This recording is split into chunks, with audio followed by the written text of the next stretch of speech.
నమస్తే స్నేహితులారా, అందరు ఎలా ఉన్నారు? నేనైతే చాలా బాగున్నా. అండ్ ఈ వీడియో వచ్చేసి మా జ్యోతక్కకి అండ్ రవి బావకి బేబీ గర్ల్ పుట్టిందనమాట. సో బేబీ అయితే ఎంత ముద్దుగున్నదో. సో మీరు చూడాలంటే ఎండ్ వరకు చూసేయండి. అండ్ అసలు ఆ కుట్టి కుట్టి చిట్టి చిట్టి చేతులు ఎంత బాగుందో బుజ్జమ్మ అయితే. ఇంకా మేము వెల్కమ్ చెప్తున్నాం అన్నమాట. హాస్పిటల్ నుంచి వచ్చేసినాం. నేను మా తమ్ముడైతే వెల్కమ్ చేయడానికి అరేంజ్ చేసినాం అనమాట. అంటే అంత పెద్దగా అరేంజ్ ఏం చేయలేదు. ఇంటి ముందు బేబీ గర్ల్కి వెల్కమ్ అండ్ ఇంకా ఎంట్రన్స్లో కూడా పూలతోటి వెల్కమ్ చేసినాం అనమాట. ఇంకా అమ్మమ్మ అయితే దిష్టి తీస్తున్నది. మీరైతే బేబీని చూడాలంటే ఎండ్ వరకు చూడండి. అండ్ దానికోసం అన్నప్రసన్న వీడియో కూడా ఉంటుంది. సో చూడని వాళ్ళు ఎవరైనా ఉంటే వెళ్ళి చూసేయండి.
సో గైస్, మా బుజ్జమ్మకైతే ఇలా వెల్కమ్ చేసినాం అనమాట. చూడండి తను ఎంత క్యూట్గా ఉందో.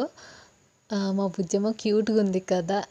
తను క్యూట్గా ఉందని మీకు కూడా అనిపిస్తే కామెంట్ సెక్షన్లో కామెంట్ చేయండి. చూడండి ఎంత క్యూట్గా పెడుతుందో ఫేస్. ఎంత చిన్ని చిన్ని కాళ్ళు, చిన్ని చిన్ని ఫేస్, చిన్ని చిన్ని మొహం. ఎంత బాగుంటుందో కదా ఇలా చిన్నపిల్లలు అంటే ఇంట్లో ఉన్నప్పుడు. అంత సందడి అదంతా బాగుంటుంది కదా. సో మీకు నచ్చితే కామెంట్ చేయండి. అండ్ ఈ వీడియో నచ్చితే లైక్ చేయండి, షేర్ చేయండి, కామెంట్ చేయండి, సబ్స్క్రైబ్ చేసుకోండి. మీరు చూస్తున్నారు కానీ సబ్స్క్రైబ్ చేసుకోవట్లేదు అండ్ లైక్ ఇవ్వట్లేదు. సో కొత్త వాళ్ళు ఎవరైనా ఈ వీడియో చూసినట్టయితే ఇప్పుడే సబ్స్క్రైబ్ చేసుకోండి. ఇంకా మరిన్ని వీడియోస్ చేస్తూ ఉంటాను. Thank you. Bye bye.